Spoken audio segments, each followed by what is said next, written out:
नमस्कार, मैं हूं सुधीर चौधरी और ब्लैक एंड व्हाइट में आपका स्वागत है। श्रद्धा की 35 टुकड़ों वाली कहानी सुनकर आज देश की हर मां डरी हुई है, सहमी हुई है। हर परिवार में माता पिता अपनी बेटियों से पूछ रहे हैं कि उनके जीवन में कोई आफताब जैसा लड़का तो नहीं। आफताब एक बेरोजगार लड़का था, फिर भी कई डेटिंग एप्स पर हजारों रुपए की मेंबरशिप फी देकर करीब 20 लड़कियों से बात कर रहा था। आज मैं आफताब के सोशल मीडिया अकाउंट्स पर गया, जहां बड़ी संख्या में एक खास वर्ग के लोग आफताब की तारीफ कर रहे हैं, उसका समर्थन कर रहे हैं और श्रद्धा की हत्या का जश्न मना रहे हैं। और ये सब कुछ धर्म के आधार पर हो रहा है। ऐसे लोगों को आफताब जैसा दरिंदा भी अपना लग रहा है। आज पूछताछ में यह भी पता चला कि आफताब ने श्रद्धा के कटे हुए सिर को जलाकर नष्ट कर दिया है। कुल मिलाकर इस घटना से चिंतित होने के लिए आपके पास आज बहुत कुछ है। इसके बाद हम आपको राहुल गांधी की भारत जोड़ो यात्रा पर लेकर चलेंगे, जहां उन्होंने आज वीर सावरकर का माफीनामा हवा में लहराते हुए कहा कि सावरकर कायर थे और उन्होंने महात्मा गांधी, सरदार पटेल और नेहरू को धोखा दिया। आज हम आपको बताएंगे कि नेहरू और सावरकर में असली वीर कौन है। सावरकर 15 वर्षों तक काला पानी की यातनाएं झेलते रहे, लेकिन नेहरू को जेल में तमाम सुविधाएं मिलती थी। और आज हम आपको वो दस्तावेज भी दिखाएंगे जिसमें मोतीलाल नेहरू ने अपने प्रभाव का इस्तेमाल करके जवाहरलाल नेहरू को जेल से बाहर निकाला था। और आखिर में आपको बताएंगे कि आपके ईयरफोन और हेडफोन आपके कान पर बंधे बॉम्ब की तरह है। दुनिया भर में 100 करोड़ युवा इन हेडफोन्स और ईयरफोन्स पर ऊंची आवाज में संगीत सुनकर अपनी सुनने की क्षमता खोने की कगार पर पहुंच गए हैं। यह बहुत खतरनाक रिपोर्ट है जो आज हर उस व्यक्ति को देखनी चाहिए जो हेडफोन्स का इस्तेमाल करता है या ईयरफोन्स का इस्तेमाल करता है, या फिर आपको अपनी गाड़ी में या जिम में लाउड म्यूजिक सुनने की आदत है। लेकिन आगे बढ़ने से पहले देखते हैं आज की तमाम बड़ी खबरें। वाराणसी के सिविल कोर्ट ने ज्ञानवापी मस्जिद से जुड़े एक मामले में मुस्लिम पक्ष की आपत्ति को खारिज कर दिया है। मुस्लिम पक्ष ने कहा था कि ज्ञानवापी परिसर का कब्जा हिंदुओं को सौंपने समेत 3 मांगों से जुड़ा मुकदमा सुनवाई योग्य नहीं है, इसकी सुनवाई नहीं होनी चाहिए। लेकिन कोर्ट ने दोनों पक्षों को सुनने के बाद आदेश दिया कि मुकदमा सुनने योग्य है। विश्व वैदिक सनातन संघ के प्रमुख जितेंद्र सिंह विसेन की पत्नी किरण सिंह विसेन ने मांग की थी कि ज्ञानवापी परिसर में मुस्लिम पक्ष का प्रवेश प्रतिबंधित हो। ज्ञानवापी परिसर हिंदुओं को सौंप दिया जाए और ज्ञानवापी परिसर में मिले ज्योतिर्लिंग की नियमित पूजा पाठ करने दी जाए। इस याचिका पर अगली सुनवाई 2 दिसंबर को होगी। भारत जोड़ो यात्रा पर निकले राहुल गांधी ने अकोला में मीडिया के सामने एक चिट्ठी दिखाई और कहा कि सावरकर ने ये चिट्ठी अंग्रेजों को लिखी थी। राहुल ने कहा कि चिट्ठी में सावरकर ने खुद को अंग्रेजों का नौकर बने रहने की बात कही थी, साथ ही डरकर माफी भी मांगी थी। गांधी नेहरू ने ऐसा नहीं किया, इसीलिए वो सालों तक जेल में रहे। राहुल के बयान पर महाराष्ट्र के मुख्यमंत्री एकनाथ शिंदे, डिप्टी सीएम देवेंद्र फडणवीस ने आपत्ति जताई है। वहीं पिछली सरकार ने कांग्रेस के सहयोग से राज्य के मुख्यमंत्री रहे उद्धव ठाकरे ने राहुल के बयान से असहमति जताई और सावरकर को भारत रत्न की मांग की। इस बीच सावरकर के पोते रणजीत सावरकर ने मुंबई के शिवाजी पार्क पुलिस स्टेशन में राहुल गांधी और महाराष्ट्र कांग्रेस अध्यक्ष नाना पटोले की शिकायत की है। राहुल के बयान पर बीजेपी ने महाराष्ट्र में कई जगहों पर विरोध प्रदर्शन भी किया। कल से बीजेपी गुजरात में अपना प्रचार अभियान तेज करेगी। पार्टी के अध्यक्ष जेपी नड्डा कल 3 रैलियों को संबोधित करेंगे। साथ ही कल से केंद्रीय मंत्रियों और बीजेपी के मुख्यमंत्रियों का भी प्रचार शुरू होगा। उधर कांग्रेस ने गुजरात को लेकर बीजेपी पर अपने हमले तेज कर दिए हैं। दिग्विजय सिंह ने मोरबी हादसे को लेकर प्रधानमंत्री मोदी पर जमकर निशाना साधा। इस बीच खबर फैली कि आम आदमी पार्टी के उम्मीदवारों को अज्ञात जगह पर रखा गया है ताकि वो नामांकन वापस न ले सके। लेकिन आम आदमी पार्टी ने इसे अफवाह बताया और कहा कि उम्मीदवारों को ट्रेनिंग के लिए बुलाया गया था। उत्तर प्रदेश की मैनपुरी सीट पर उपचुनाव से पहले अखिलेश यादव अपने चाचा शिवपाल यादव को मनाने की कवायद में जुटे हैं। इसी क्रम में उन्होंने सैफई में शिवपाल यादव से मुलाकात की। इस दौरान डिम्पल यादव भी उनके साथ रहीं। गौरतलब है कि डिम्पल के नामांकन में शिवपाल यादव शामिल नहीं हुए थे, लेकिन बुधवार को शिवपाल ने डिम्पल के समर्थन का ऐलान किया। मुलायम सिंह यादव के निधन के बाद मैनपुरी सीट पर उपचुनाव हो रहा है, जिसमें समाजवादी पार्टी ने डिम्पल यादव को उम्मीदवार बनाया है। वहीं बीजेपी ने शिवपाल के करीबी रहे रघुराज सिंह शाक्य को टिकट दिया। मध्य प्रदेश के पूर्व मुख्यमंत्री कमलनाथ के केक काटने पर सियासत गर्मा गई। मंदिर की तरह दिखने वाला केक काटने को बीजेपी ने हिंदुओं की आस्था के साथ खिलवाड़ बताया। मध्य प्रदेश के मुख्यमंत्री शिवराज सिंह चौहान ने कहा कि कांग्रेसी बगुला भगत हैं और उन्हें भगवान की भक्ति से कोई लेना देना नहीं है। वहीं एमपी के गृह मंत्री नरोत्तम मिश्रा ने कमलनाथ की तुलना औरंगजेब से कर डाली। उधर कांग्रेस ने बीजेपी पर पलटवार किया और पूछा कि इनके पेट में दर्द क्यों हो रहा है। कमलनाथ के केक काटने का वीडियो छिंदवाड़ा का है।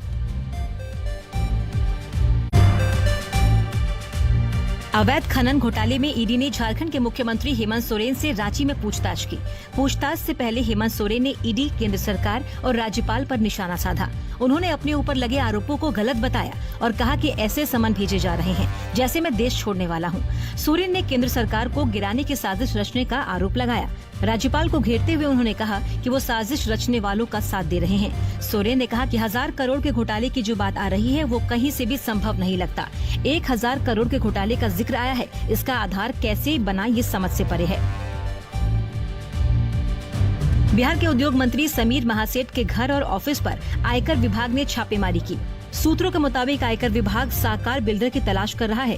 इस ग्रुप के प्रमोटर और शीर्ष अधिकारियों की तलाश की जा रही है। साकार ग्रुप के प्रमोटर बिहार के उद्योग मंत्री समीर महासेठ के रिश्तेदार बताए जा रहे हैं। समीर महासेठ बिहार के मधुबनी जिले के मूल निवासी हैं। इनके पिता राजकुमार महासेठ कई बार विधायक रहे और मंत्री भी बने थे। राजनीति के साथ व्यवसायी घराने के रूप में पहचान है। समीर महासेठ खुद भी 2 बार विधायक रहने के बाद इस बार महागठबंधन सरकार बनने पर मंत्री बनाए गए। मनी लॉन्ड्रिंग मामले में जेल में बंद आम आदमी पार्टी के नेता और दिल्ली सरकार के मंत्री सत्येंद्र जैन को अभी जेल में ही रहना होगा। दिल्ली के राउस एवेन्यू कोर्ट ने जैन की जमानत याचिका खारिज कर दी है। सत्येंद्र जैन के अलावा कोर्ट ने बाकी 2 अभियुक्तों अंकुश जैन और वैभव जैन की जमानत याचिका भी रद्द कर दी है। याचिका खारिज होने के बाद सत्येंद्र जैन के वकील ने कहा कि वो दिल्ली हाईकोर्ट में इस आदेश को चुनौती देंगे। इससे पहले कोर्ट ने 10 नवम्बर को सभी पक्षों को सुनने के बाद फैसला सुरक्षित रख लिया था। सत्येंद्र जैन को 30 मई को ईडी ने गिरफ्तार किया था, जिसके बाद 12 जून से वो जेल में है। पशु तस्करी घोटाले में पहले से जेल में बंद टीएमसी नेता अनुव्रत मंडल को अब ईडी ने गिरफ्तार किया। जांच एजेंसी अनुव्रत मंडल से पूछताछ के लिए आसनसोल जेल पहुंची थी। टीएमसी नेता के जवाबों से संतुष्ट नहीं होने पर ईडी ने उन्हें गिरफ्तार कर लिया। दरअसल अनुव्रत की बेटी सुकन्या ने कहा था कि उसके पिता अनुव्रत ही उन सभी वित्तीय खातों और लेन देन से अवगत थे जिनके बारे में उससे पूछताछ की गई। ईडी ने घोटाले के सिलसिले में सुकन्या मंडल से दिल्ली स्थित अपने कार्यालय में पहले ही पूछताछ की थी। अनुव्रत मंडल टीएमसी के बीरभूम जिले के अध्यक्ष हैं। उन्हें सीबीआई ने अगस्त में पशु तस्करी मामले में गिरफ्तार किया था। पिछले 4 दिनों से हमारे देश के हर परिवार में दिल्ली के श्रद्धा हत्याकांड की चर्चा हो रही है और लोग इस दिल दहला देने वाली घटना को लेकर बहुत सख्ते में है, हैरानी में है। और आज हमारे देश के हर परिवार में माँ और बेटी के बीच यही बातचीत चल रही है। हर माँ अपनी बेटी को लेकर परेशान है। हर माँ अपनी बेटी से ये पूछ रही है कि क्या तुम्हारे जीवन में आफताब जैसा कोई लड़का तो नहीं। लेकिन क्या आप कल्पना कर सकते हैं कि हमारे ही देश का एक खास वर्ग ऐसा है जो श्रद्धा के टुकड़े टुकड़े करने पर आफताब के लिए ना तो सिर्फ तालियां बजा रहा है, ना सिर्फ तालियां बजा रहा है, बल्कि ये भी कह रहा है कि उसे इस हिंदू लड़की की हत्या की खबर सुनकर इन लोगों को बड़ा मजा आया। यानी जिस घटना ने पूरे देश को दहला दिया, उस घटना पर हमारे ही देश के कुछ खास लोग जश्न मना रहे हैं। और ये जश्न कहीं और नहीं बल्कि आफताब के फेसबुक और इंस्टाग्राम अकाउंट पर मनाया जा रहा है।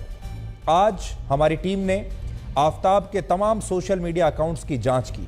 हमने देखा वहां जाकर कि आफताब के जो सोशल मीडिया अकाउंट्स हैं उन पर क्या क्या एक्टिविटीज़ हैं, लोग क्या लिख रहे हैं। और हमने ये देखा कि इस घटना के बाद लोग आफताब के प्रोफाइल पर क्या क्या लिख रहे हैं। और इस दौरान हमें जो बातें पता चली उन पर शायद आप भी यकीन नहीं कर पाएंगे। सबसे पहली चीज हमने जो देखी वो ये कि आफताब की गिरफ्तारी के बाद से हजारों लोग उसके फेसबुक और इंस्टाग्राम अकाउंट पर अपने कमेंट्स लिख रहे हैं। और यह बात जानकर आपको और भी आश्चर्य होगा कि आफताब ने फूड ब्लॉगिंग के लिए इंस्टाग्राम पर जो अपना अलग अकाउंट बनाया था उसके फॉलोअर्स की संख्या में पिछले 5 दिनों में जबरदस्त वृद्धि हुई है। यानी आफताब के फॉलोअर्स लगातार बढ़ रहे हैं। पिछले 5 दिनों में उसके फॉलोअर्स की संख्या बढ़कर लगभग 30,000 हो गई है। सोचिए ये कौन से लोग हैं जो इस घटना के बाद आफताब को उसके इंस्टाग्राम पर फॉलो कर रहे हैं। और इसके अलावा आफताब का जो फेसबुक अकाउंट है उस पर जो तस्वीरें पोस्ट की गई थी आफताब द्वारा, उन पर भी हजारों लोग अब कमेंट्स लिखकर इस घटना पर खुशी जता रहे। देखो, आप देखिए, आज मैं उन सब का एक प्रिंट आउट आपके सामने लेकर आया हूं और इनमें क्या लिखा है आपको पढ़कर बताता हूं। जैसे इसमें आतिफ नाम के एक शख्स ने लिखा है कि आफताब ने श्रद्धा की आत्मा को परमात्मा से मिला दिया, ये इसमें लिखा है। दानिश नाम का एक और यूजर लिखता है कि भाई बहुत अच्छा किया, मजा आ गया सुनकर। और शायान खान नाम का एक और व्यक्ति ऐसी बातें लिख रहा है जो कहते हुए भी बड़ा दुख होता है। यानी ये तमाम लोग श्रद्धा की मौत का जश्न मना रहे हैं और इससे ज्यादा दुर्भाग्यपूर्ण बात हमारे देश के लिए और हमारे समाज के लिए कुछ हो नहीं सकती। ये हमने आपको सिर्फ कुछ रिएक्शंस पढ़कर सुनाए हैं। आज बड़ी संख्या में हमने देखा कि आफताब के सोशल मीडिया अकाउंट्स पर बहुत एक्टिविटी है, लोग जा रहे हैं, लिख रहे हैं और कई तो इतनी आपत्तिजनक टिप्पणियां हैं कि हम आपको पढ़कर ना तो सुना सकते हैं, सुनाना भी नहीं चाहिए, लेकिन यह बहुत ही दुखद बात है। इस हत्याकांड को लेकर आज कई अहम जानकारियां भी हमें पता चली हैं, लेकिन जो बड़ी बात है वो ये है कि हम जितना ज़्यादा धर्मनिरपेक्ष होने की कोशिश करते हैं, हम जितना ज़्यादा लोकतांत्रिक होने की कोशिश करते हैं, हमारे देश के कुछ लोग ऐसे हैं जो हमें लोकतांत्रिक होने नहीं देते। हमारे देश में कुछ लोग ऐसे हैं जो सिर्फ नफरत का कारोबार करते हैं। हमारे देश में ऐसे लोग हैं आज भी जो खुलेआम सोशल मीडिया अकाउंट्स पर, सोशल मीडिया पर आफताब जैसे दरिंदे को भी अपना कहकर बुला रहे हैं, उसे भी कह रहे हैं कि आपने ठीक किया। और इस पूरे हत्याकांड ने एक वर्ग ऐसा है जिसे दो हिस्सों में बांट दिया है, वो भी धर्म के नाम पर, और बहुत सारे लोग अब इसका जश्न मना रहे हैं। मैं बहुत कम बात कर रहा हूं, बहुत कम बोल रहा हूं, अपने आप को बहुत कंट्रोल करके बोल रहा हूं। जो हमें देखने को मिला वो तो इससे कहीं ज्यादा है। अब आपको बताते हैं कि आज के नए अपडेट्स क्या हैं, और जैसे जैसे इस केस के बारे में नई नई जानकारियां मिल रही हैं, वैसे वैसे हैरानी और बढ़ती जा रही है। जैसे आफताब ने श्रद्धा के खून से सने जिन कपड़ों को नगर निगम की जिस गाड़ी में फेंक दिया था, उस गाड़ी की पहचान अब पुलिस ने कर ली है, और पुलिस ने ऐसे स्थानों की भी जानकारी जुटा ली है जहां इस गाड़ी से रोजाना कचरा ले जाकर फेंका जाता था। अब इन दोनों स्थानों पर श्रद्धा के कपड़ों की पहचान के लिए एक सर्च अभियान चलाया जाएगा।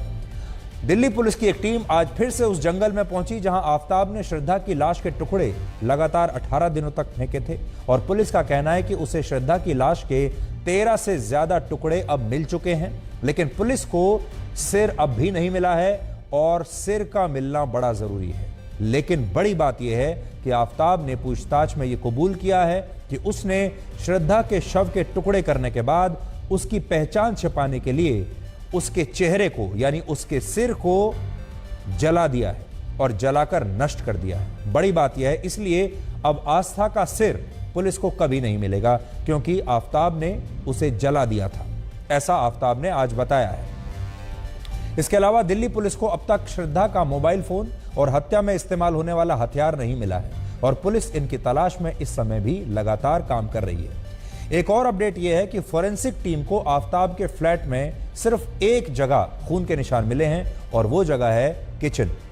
पुलिस का कहना है कि आफताब ने इस फ्लैट की बाकी सभी जगहों से खून के निशान मिटा दिए थे, और इसके लिए उसने जिस वैक्यूम क्लीनर का इस्तेमाल किया वो उसने ऑनलाइन ऑर्डर करके खरीदा था। यह भी कहा जा रहा है कि आफताब ने श्रद्धा के शव के टुकड़े करने में 10 घंटे का समय लगाया, और इस दौरान वो लगातार शराब पीता रहा, सिगरेट पीता रहा, और हैरानी की बात यह है कि हत्या वाले दिन उसने जब ऑनलाइन खाना ऑर्डर किया तो उसने 2 लोगों का खाना मंगवाया, एक का नहीं मंगवाया। तो सोचिए, एक तरफ वो 10 घंटे तक श्रद्धा के शरीर के टुकड़े टुकड़े करता रहा, दूसरी तरफ शराब भी पीता रहा, साथ साथ सिगरेट पीता रहा, और साथ ही उसने खाना भी मंगवाया अपने लिए। यह सब कुछ साथ साथ चल रहा है। पुलिस अब आफताब को उत्तराखंड और हिमाचल प्रदेश में उन स्थानों पर लेकर जाएगी जहां वो श्रद्धा के साथ दिल्ली आने से पहले वेकेशन के लिए गया था, घूमने के लिए गया था।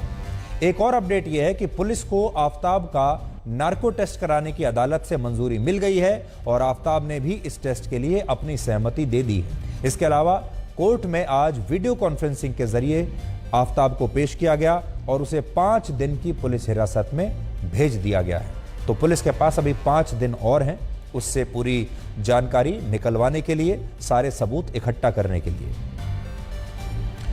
आपने देखा होगा जब इस तरह की घटनाएं होती हैं तो हमारा समाज इसके खिलाफ संगठित होकर खड़ा हो जाता है। यह हमारे समाज की अच्छी बात है। और आपने नोट किया होगा कि निर्भया गैंगरेप के दौरान भी ऐसा ही हुआ था, जब लोग सड़कों पर आ गए थे, प्रोटेस्ट करने लगे थे, कैंडल मार्च निकाल रहे थे।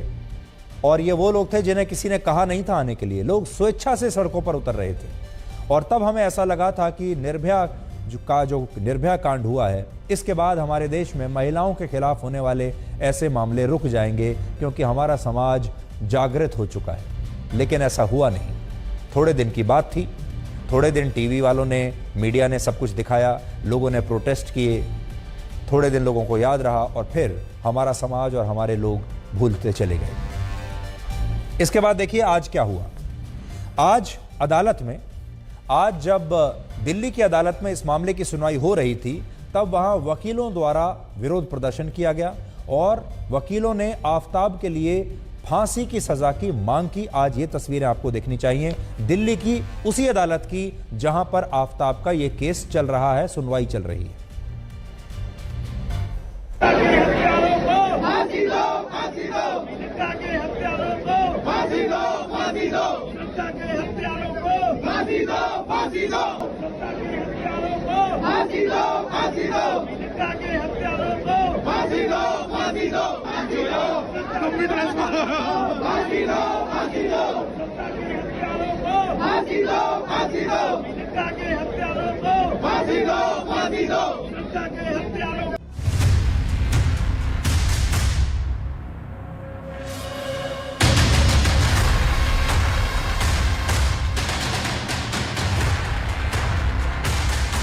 ये देखिए, इन सभी जगहों पर पुलिस ने इन झाड़ियों को हटा हटाकर, आप दूर तक अगर आप देखिए तो यहां पर पुलिस की टीम ने 4 घंटे आज जो मशक्कत की है।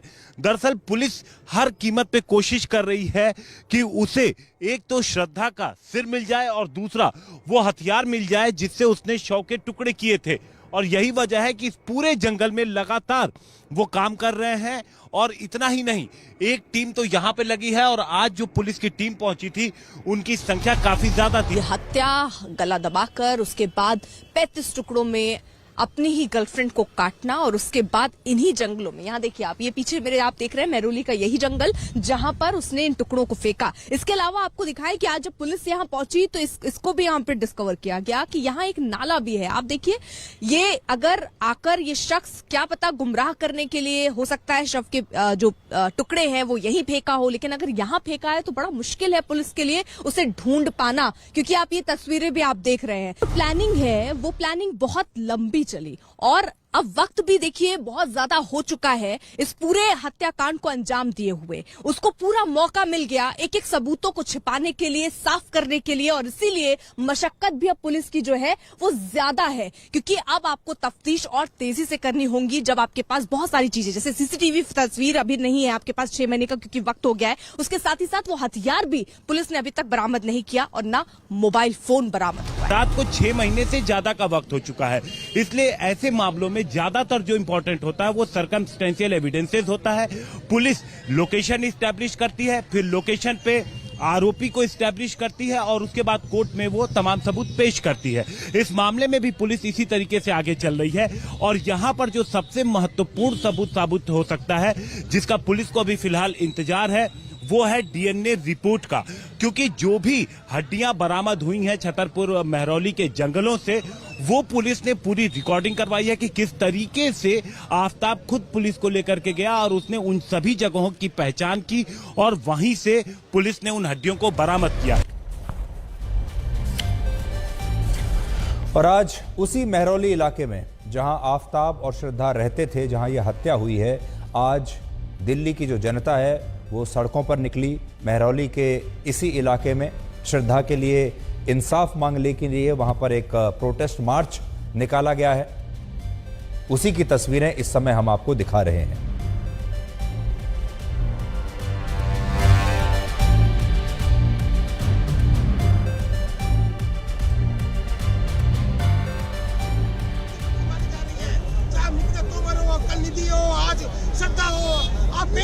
तो धीरे धीरे जैसे लोगों को पता चल रहा है इस घटना के बारे में, जैसा हम आपको बता रहे थे कि देश भर के लोग हैरान हैं। इनमें से कोई भी श्रद्धा को निजी रूप से जानता नहीं था, लेकिन देश का हर परिवार आज बहुत चिंतित है।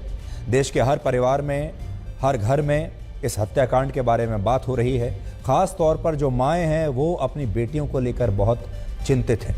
और हमने आपको ये भी बताया कि बहुत सारे लोग इस पर भी धर्म का कार्ड खेल रहे हैं और इसे एक धार्मिक एंगल देने की कोशिश कर रहे हैं। आज मौलाना तौकीर रजा, जो कि एक धार्मिक धर्मगुरु भी हैं, मुस्लिम धर्मगुरु हैं, उन्होंने भी आज आफताब को कड़ी से कड़ी सजा देने की मांग की है।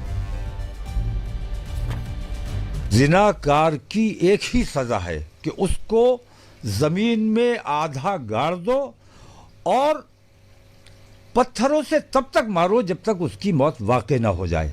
और मैं हिंदुस्तान की हुकूमत से, हिंदुस्तान की अदलिया से भी ये मांग करता हूं कि ऐसी सजा एक बार देकर देखो, आफताब को वो सजा देकर देखो।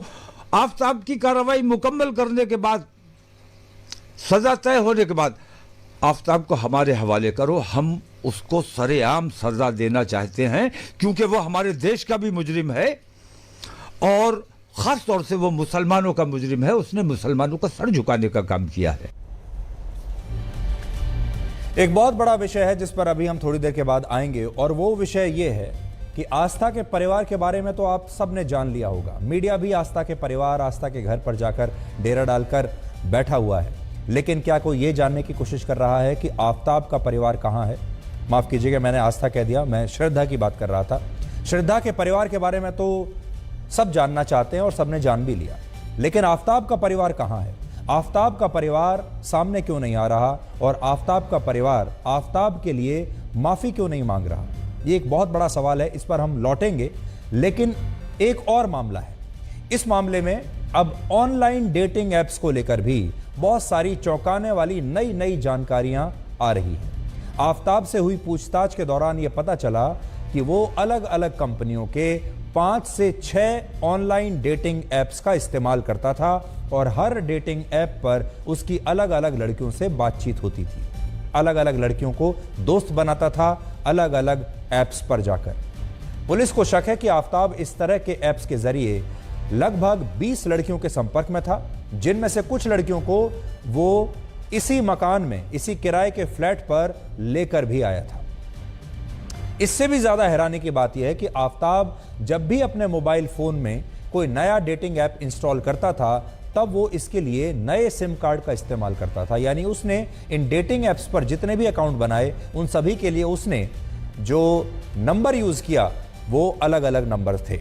और बड़ी बात यह है कि सारे सिम कार्ड्स उसने अपने ही नाम पर लिए और अब पुलिस इनकी जांच के लिए उन तमाम टेलीकॉम कंपनियों से संपर्क कर रही है। इसके अलावा पुलिस ने यह भी बताया कि आफताब के जिस मोबाइल फोन में ये सारे ऑनलाइन डेटिंग ऐप्स इंस्टॉल्ड थे, उस फोन को उसने श्रद्धा की हत्या करने के बाद एक ऑनलाइन ऐप के जरिए बेच दिया था। और पुलिस अब इस फोन को सबूत के तौर पर हासिल करने के लिए इस कंपनी से भी संपर्क में है जिस प्लेटफॉर्म पर उसने ये फोन बेचा है। अब आप सोचिए, जो लड़का एक समय में 5 से 6 डेटिंग ऐप्स का इस्तेमाल कर रहा था, जो दिन भर घंटों तक इन ऐप्स पर सिर्फ लड़कियों के प्रोफाइल देखता रहता था, उनसे बात करता था, दोस्ती करता था, उस लड़के की मानसिकता क्या रही होगी और उसके दिमाग में क्या चल रहा होगा।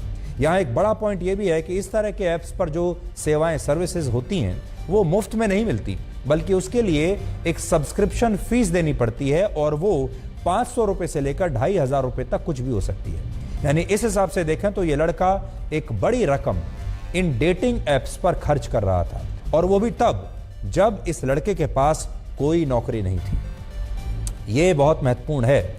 ये लड़का बेरोजगार था, कोई नौकरी इसके पास नहीं थी, लेकिन इसके पास डेटिंग ऐप पर जाने का पैसा था। इसी साल मार्च और अप्रैल के महीने के बीच जब आफताब और श्रद्धा मुंबई से दिल्ली आए, तब दोनों के पास ही कोई नौकरी नहीं थी, दोनों ही बेरोजगार थे। और 18 मई को भी जब आफताब ने श्रद्धा की हत्या की, तब वो नौकरी की तलाश कर ही रहा था, तब भी नौकरी नहीं मिली थी। पुलिस के मुताबिक दिल्ली आने के बाद आफताब को सिर्फ एक बार नौकरी मिली, और ये नौकरी भी वो ज्यादा दिन तक नहीं कर पाया।